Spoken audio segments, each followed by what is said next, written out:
This might be unpopular, but why do people keep having kids when they know they can't afford them? More and more, I see people having kids when they know they can't afford them and they're actually themselves struggling with life as it is. I know people that are in rent arrears, people that finance cars that they can't actually afford, and generally have massive life problems, and their biggest priority is having more children. I think you've got to be honest when it comes to having children, and you've got to sit down and really say to yourself, can I afford this child? And not just can I afford this child, but can I give this child a good quality of life? A lot of the massive problems we see in kids today, such as antisocial behavior, knife crime, and that sort of thing, stems from abandonment issues and people neglecting their children simply because they can't afford them. A lot of these things come from poverty. Now, life is hard, inflation is through the roof, everything is going up in price.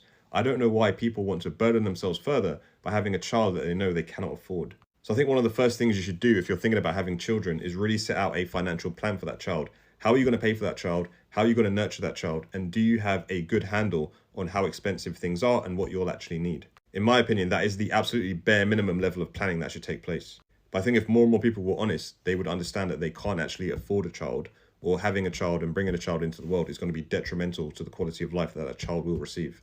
This might piss some people off, but I don't think child-free women should date men with kids, and I will tell you why. This is coming from a place of experience. The last 4 guys I dated who I quite liked all had children. Firstly, I found that men with children can be quite deceptive about it on the dating apps. I've come across a lot of men that don't specify in their profile that they've got children, and I even went on a date with a man once who didn't tell me he had kids on the first date. I didn't find out till the second date. Now, a lot of women don't want to tell men that they've got kids because they're scared of attracting a predator. Don't think this is the same the other way around. When I've asked men about why they weren't upfront about saying they've got a kid, they don't tell women about it because they don't want to get written off and they don't want to get judged for having a child. All of this just comes across as sneaky and deceptive to me. It's lying by omission, and it's not giving I'm a proud parent and my life is me being a dad. Secondly, most dads that I meet are part-time dads. They see their child every other weekend, maybe a little bit here and there in between. I only know a couple of men in life who actually have their child 50-50, and to me personally, that's what I think a proper dad is. A proper parent is somebody who wants 50-50 custody of their child. So if a man doesn't have his kid 50-50, to me, that's him still living a single life, acting as a bachelor, just seeing his child when it suits him. And if a man were a great dad who was having his kid 50-50, he's not going to have as much time to date and he's not going to have much time to devote to me. Next up, a lot of these men I've dated who've had kids go on solo holidays, which I don't really approve of when you are a parent. Me, once you're a parent, that child is your world and your world revolves around that child. So if I had a child, I don't think I would take solo holidays until they were a lot older. And all of these men just seem to go on holiday, live their best life, and escape their fatherly responsibilities. To me, that gives you a Peter Pan, living a bachelor lifestyle, even though you have a kid. Next up, I'm not really that keen on dating a guy who's still got his ex in his life, which is obviously going to happen if you're dating a man with a child. And a couple of the men I dated had what they referred to as baby mum drama, which just gives me the ick a little bit, to be honest. Don't want to sound rude, but if I managed to find a job 10 years ago, couldn't even speak English and pay my rent every month, how come someone who's born here can't? It's a very good question, mate, very good comment. And the plain, simple answer is because they're lazy bastards, yeah, and they can't be asked. And probably for the last 15 years, the best excuse to use is the illegal immigrants are taking my jobs, the foreigners are taking my jobs. But mate, that is not the case one bit. And I know that and you know that. Anybody who comes to the country, comes here, lives here, whatever, you want a job, you will get a job tomorrow. It doesn't matter, yeah, but the best excuse has been my foreigners, legal immigrants taking my fucking jobs. Listen, mate, let them sit there fucking saying that, mate, yeah. They're the biggest fucking bums going. I do not agree with them either, mate. Trust me, 100%, yeah. Fair play to you, mate. Fair play to what you're doing. Keep doing what you're doing as well, mate, yeah, because it will pay off for you in life, okay? It will pay off, pal. If you don't have money, you don't try for a baby because you need money to look after the baby. I don't know what they've told you. Maternity pay only lasts for a certain amount of time. I don't know what they've told you about universal credit. Universal credit will make you even broke. You need some form of a plan, a financial plan before you have a baby. These mums that go out there and say, I'm trying for a baby, but you don't have money. You don't try for a baby when you're broke. You try for a baby when you know you're going to be able to look after the baby. After this video, just Google how much milk powder is, baby milk powder, you should be able to make your calculations, make your costs, and know that if you had a baby, you'd still be able to literally pay for your rent, because you don't have a baby and then realise you can't pay for your rent. We don't try for babies when you're squatting on your best friend's sofa. We don't try for babies so we can get a flat. You are going to stay in a hostel with your baby. And if you choose to try for a baby in a situation where you know financially at this moment in time you don't have any money, then you can't come and say that you're struggling, because you knew you were struggling. I'm not saying you need to be filthy rich, but what I am saying is trying for a baby knowing that financially you're not going to be in a position to feed the baby doesn't make much sense. As of April this year, I'm only going to be able to pay myself £5,000 a year because I'm the sole director of a business and I want to stay below the national insurance threshold. Right now I pay myself £9,100. However, unfortunately, the government have changed something in their budget this year, which means that I now can only pay myself £5,000 unless there's a bit of a loophole, unless I employ someone. So if there's two directors or you and another employee, then you can save yourself extra national insurance.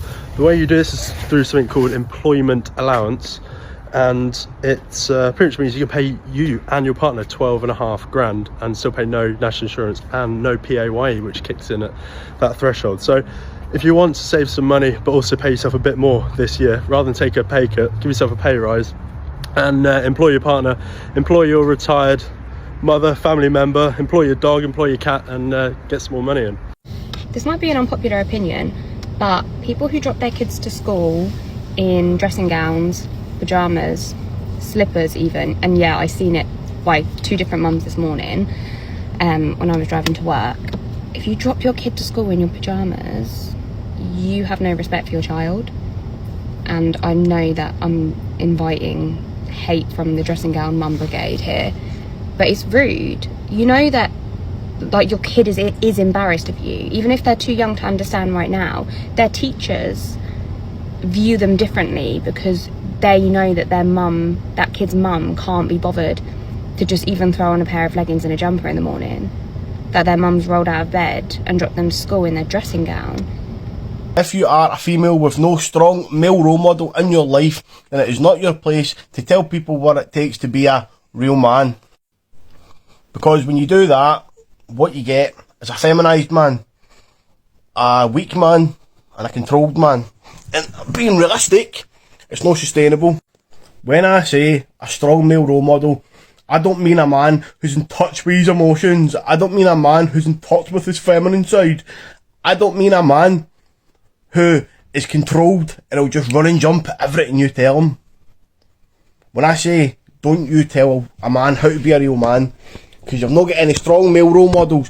A strong male role model is in control of his emotions, knows when to take the lead, works hard to provide for their family, and understands as a man, nobody's coming to save us.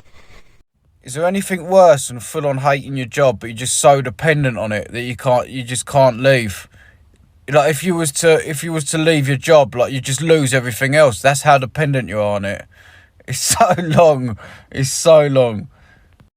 I knew when I started I hated it. I was like, yeah, this will just be a stopover until I find something I like. And that was 17 years ago. And then you get them people that are like, oh, well, at least you've got work. And you think, mate, you can have it. Take it. I don't want it. Fill your boots, you know what I mean? You can have it. Or that first question when someone meets someone new, they're like, oh, what do you do? Like, that's our entire, like, identity, our career is, like, who we are, you know what I mean? What do you do? Such an NPC thing to say. And they'll follow it up with, oh, going anywhere nice this year on holiday? Nah, but seriously, though, it's that realisation, and it hits everybody at some point, where if I don't do anything to change it, then this is me for the next 40 years. That's the bottom line, you know? So I know there'll be some people that think what I'm doing this year is going to be reckless, but I also know from the last video that I've also got an awful lot of support and people are admiring my bravery, I suppose, for what I'm proposing to do. So, you know, in selling my house without anywhere else to go, in selling one of my businesses and closing my other business down and not having any source of income this year, there are a lot of unknowns, and it is daunting because I don't know where I'm going to be going, what I'm going to be doing next. All I know is that me and my dog will be okay. We'll work it out. But I've got to this point where I can't carry on the path I've been doing for I don't know how many years. I am tired. I'm fed up. I'm disillusioned. I want to get out of the situation I'm in. And the only way I can do that is to do something pretty drastic. And that's what I'm doing this year. See, this is one thing I don't understand about the UK government. If I don't pay my Heathrow drop-off payment, they'll literally issue me a fine through my letter. They'll track me down and a letter will come through my post. But when it comes to drug dealers, nah, we can't find them. But secondary school kids can find them. Right, this might ruffle a few feathers, but it's got to be said. It's got to be said. Cats are lazy bastards.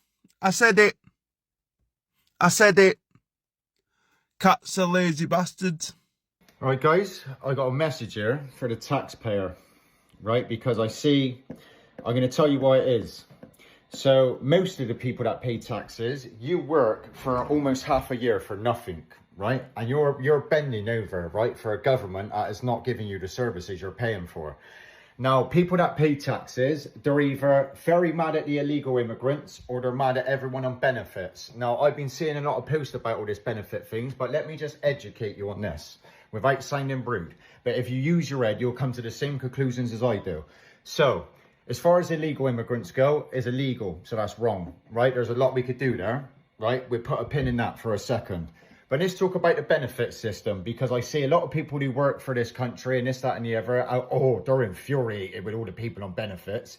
Yeah, and there is a lot of people out there that do fucking go, oh, my head's a little bit funny and my back hurts a little bit. I know these people, I see them, right? I personally know some of these people who play on it and they get benefits.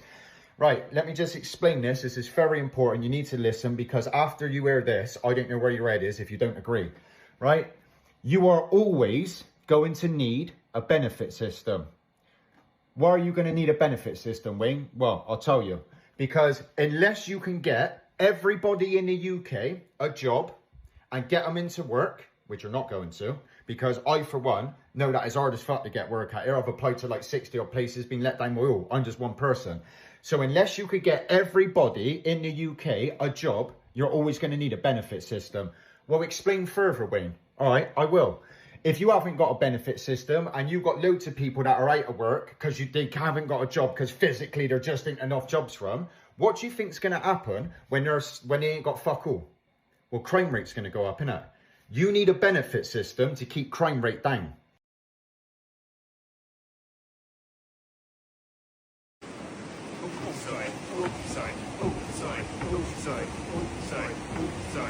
Sorry.